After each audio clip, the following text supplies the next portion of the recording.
queria que você abrisse comigo. Eu publiquei esse texto esses dias lá pelo Instagram, mas eu queria que você abrisse comigo lá em Jeremias, capítulo 17.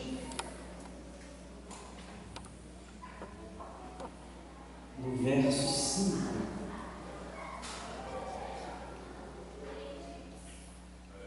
Aqui eu sei que tem todo um contexto onde este texto aqui está inserido. Entretanto, este texto, mesmo sendo retirado aqui de dentro desse contexto, que era uma palavra muito dura que estava sendo dada a ajudar, mas ele continua sendo para nós um texto de esperança. E eu tenho visto uma angústia quase que histérica no meio dos cristãos, e o Jadson hoje deixou, quando ele estava aqui falando, ele disse que é por conta, e a verdade é essa, parece que a igreja nos últimos dias tem se atentado muito para o que acontece aqui, e se atentado muito pouco para a eternidade.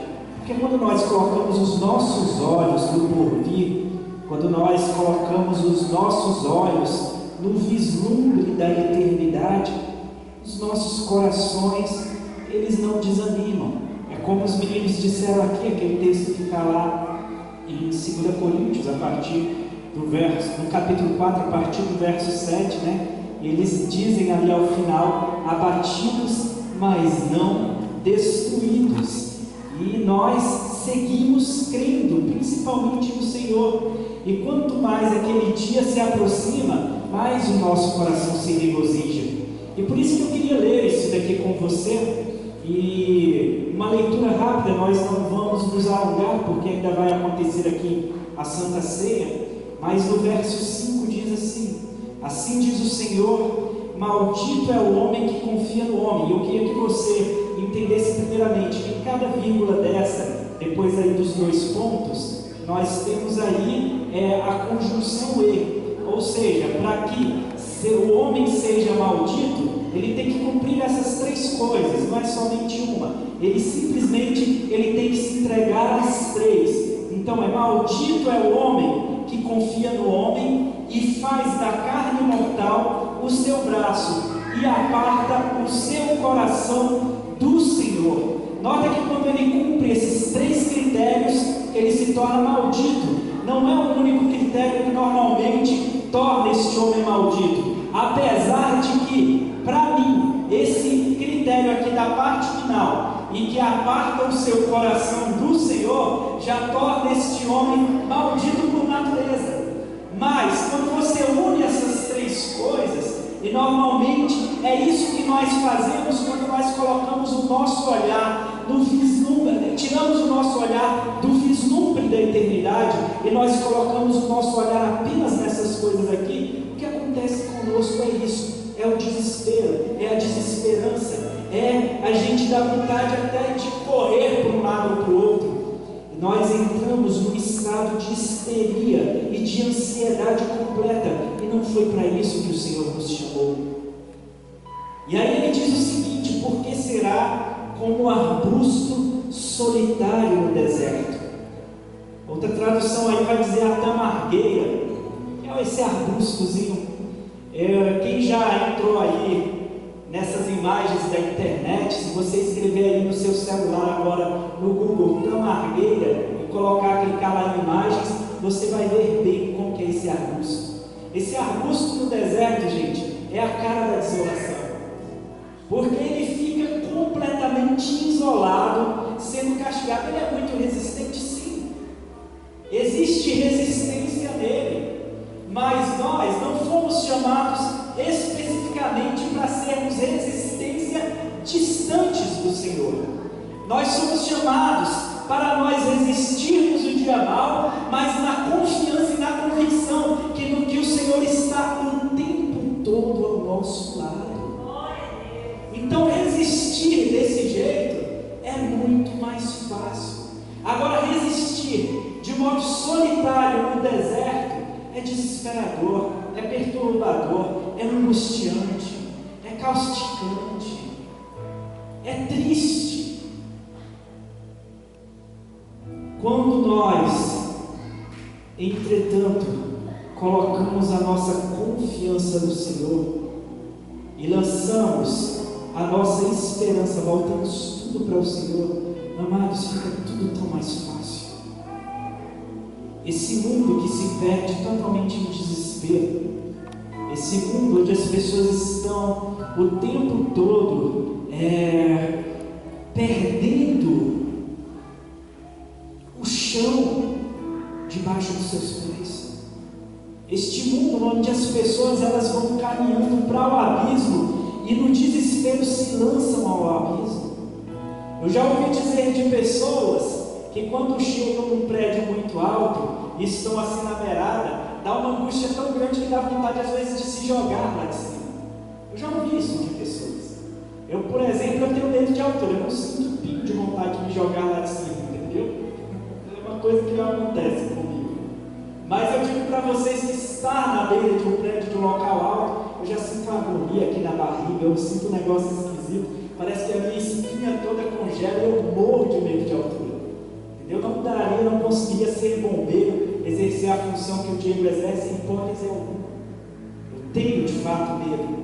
Então tem pessoas que quando estão diante da situação de medo, o que elas fazem é se lançar.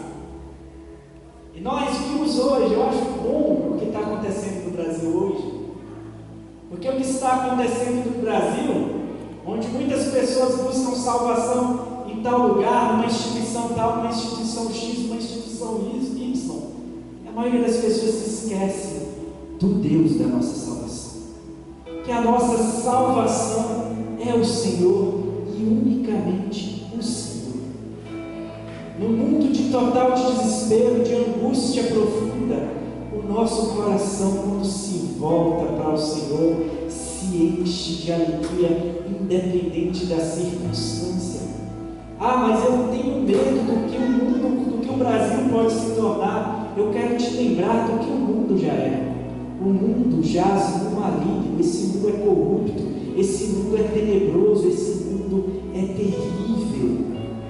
Independentemente de qualquer coisa, agora quando você se recorda que quando você fecha os seus olhos, você já atravessa desta vida que é tão passageira e você já retorna revestido da incorruptibilidade.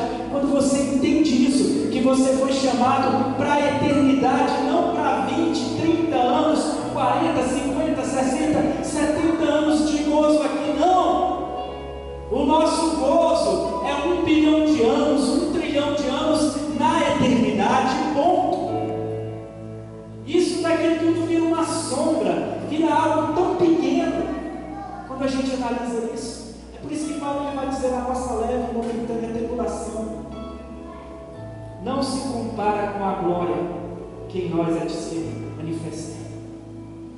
A nossa leve e momentânea tribulação produz em nós um peso de glória muito excelente. Isso que a gente tem que trazer para as nossas mentes. Não esperar salvação de outro lugar, porque a nossa salvação só vem do Senhor. E aí ele diz assim: bendito é o homem que confia no Senhor e cuja esperança é o Senhor. Eu gostei uma vez de um testemunho que meu avô ele contava aqui, que ele foi diagnosticado com um sopro no coração. E aí ele disse que uma vez ele estava numa igreja e o pastor ele pregou acerca da confiança.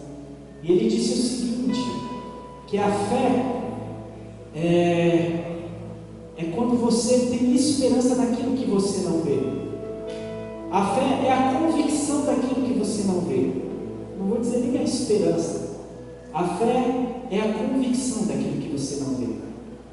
Nós, por exemplo, não estamos vendo o sol nesse momento, mas nós temos convicção que amanhã o sol ele vai nascer, e nós temos convicção que o sol vai se pôr. Essa convicção ela está dentro da gente. Isso nasce na gente a partir da fé. E aí o meu avô ele disse o seguinte: que esse pregador chegou para ele e falou: agora a confiança é quando você dá um passo além. É quando você sabe, mas além de saber, você se lança nos braços daquele que pode te salvar.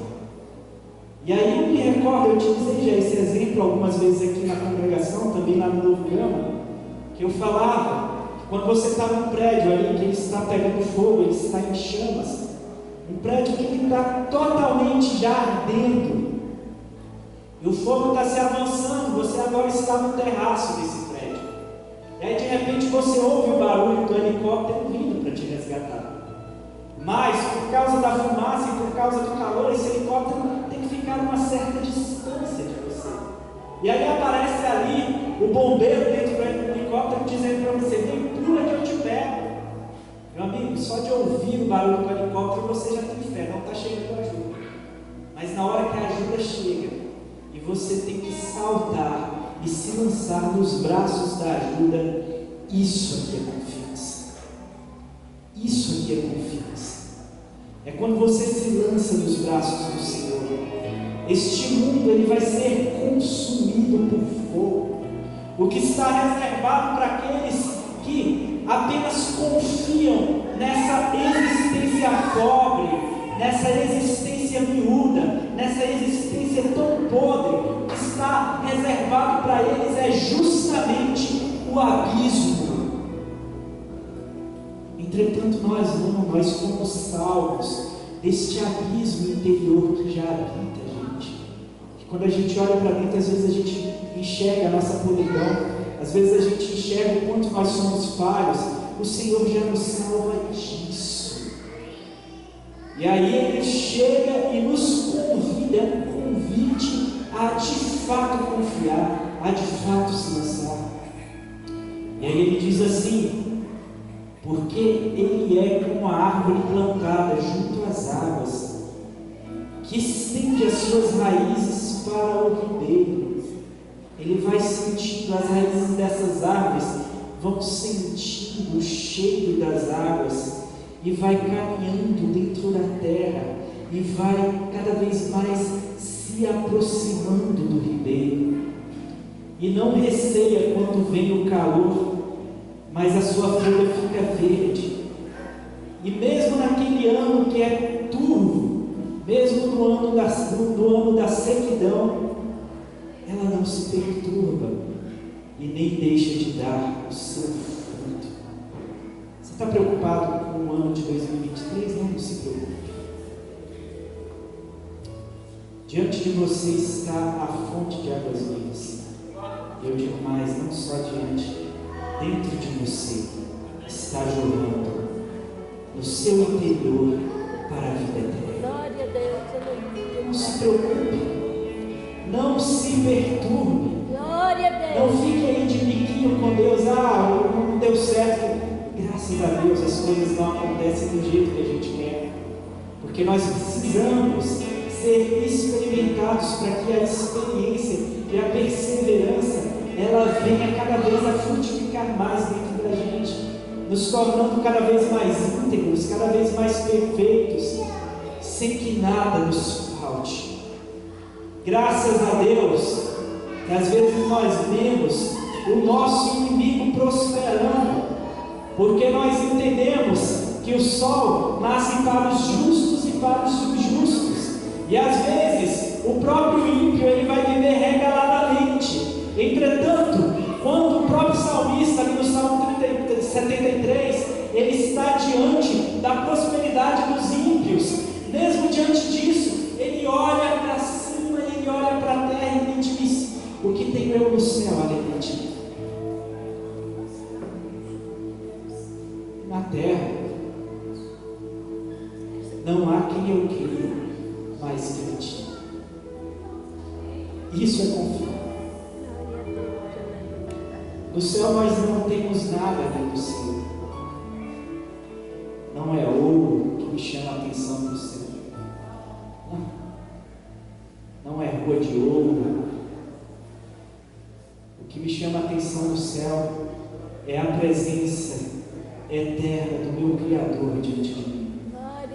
Onde com Ele eu vou poder sentar à beira, quem sabe, de uma montanha, ou à beira de um rio, e vou poder ouvir as suas histórias, vou poder ouvir eternamente as palavras que vêm da sua boca, e que nos alimentam tanto, com tão pouco, uma gota do que Ele deixou para a gente, que foi o seu ministério tão curto, mas aquilo já foi tão intenso e tão suficiente para nos salvar, para nos encher de vida, para nos encher de esperança, para nos encher de confiança. E isso para nós é suficiente aqui na terra. Não há quem nós queiramos mais do que o nosso Senhor. Eu queria deixar essa palavra para você, porque ainda que esse ano seja um ano diferente, um ano estranho, mas o Senhor é quem nos guia, o Senhor é quem nos guarda, o Senhor é quem nos salva. E posso te dizer, Ele é o Senhor dos exércitos, e o nosso general, aquele que não esquece da gente, aquele que não falha com a gente, o nosso general é o Senhor Jesus. Vamos ficar de pé em nome de Jesus. Feche os seus olhos. Peça ao Senhor para que o seu coração se renda a Ele, e que para que você se lance nos braços dele com confiança. Senhor Jesus, nós somos tão falhos, tão fracos, nós somos tão pecadores, nós somos tão terríveis, nós não somos merecedores de nada.